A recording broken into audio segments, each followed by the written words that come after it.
bribe checks and so on. Usually bribe checks start at about $500,000 to give you kind of an idea and work up into the millions. But then they've got almost all the money in the world. Why should they worry? You spend a $5 bill and you panic. For what a $5 bill feels like to you, $1 million feels like to them. So believe me, they've got the financial strength to do it. The fifth one was totally different. It's very thick, about 30 pages, and it was handwritten.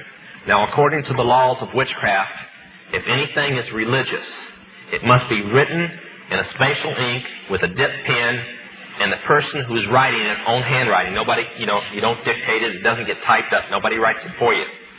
Now, in the Illuminati, the Rothschilds are not humans. They're not just the richest family in the world. They are gods in human bodies. More or less the counterfeit of what Jesus Christ was when he was on the earth. They're the sons and daughters of Lucifer in human body, and his wife and so on. So that this council that I was on is the private priesthood of those gods. And when those gods talk, the priests listen and the priestesses listen. Then they tell political people. That's why a handful of witches have so much power over so many political people. Because they're simply just like a tape recorder for some very powerful people that everybody else considers to be holy and to be gods. So we opened this one in Philip Rothschild's handwriting, and it would have been the same to, well, it was like, the gods sent their own private message. So we opened it up. Dr. Buckland started reading it. It's a chart. A friend of mine, Dr. Tom Berry, has placed that chart in a 30-page book, and we're proofing it now, and Dr. Stuart Crane is going to publish it, and we hope to have it in Christians' hands in about 3 months. It's a step-by-step plan beginning in 1973 at the first of the year to the end of 1980 to take over the world by taking over the United States. Now, before you think that that's impossible, I've watched the news over the past 5.5 years, and they're not only on schedule, they're a year ahead of schedule.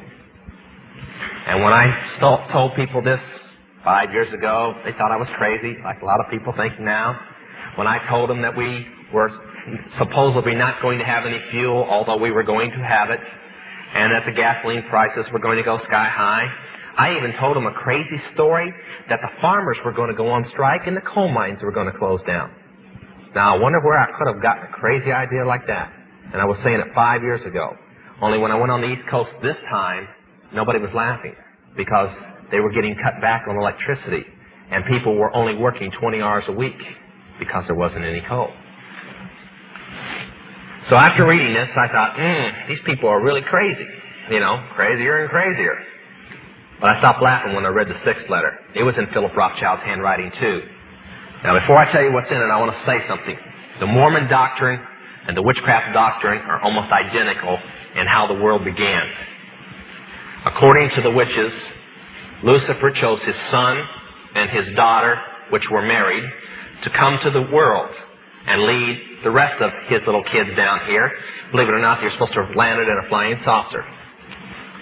And they landed here, and man was just more or less assuming their shape from apes, and they intermarried with man, and that's how, the original people were the witches that arrived, and their children became the witches, and the ones that they didn't marry with are the mortals. If you remember Bewitched, you remember the doctrine of witches and mortals. Now, that may seem a little crazy to you, but they firmly believe it. And that Adam, who had the ability to turn back into other lives again, like everybody else did not. Because when the evilness of man settled into the garden, and that's why the garden was bad, there's no original sin according to witches. And Lucifer had planned to come and live on this world along with his children, but he couldn't because of all the evilness of man. And when they say that, I almost feel like they want to write Christians sometimes, the way the doctrine goes. But Adam would come back to bring peace to the world and to unpollute it so his father could come back. Now, that's their doctrine.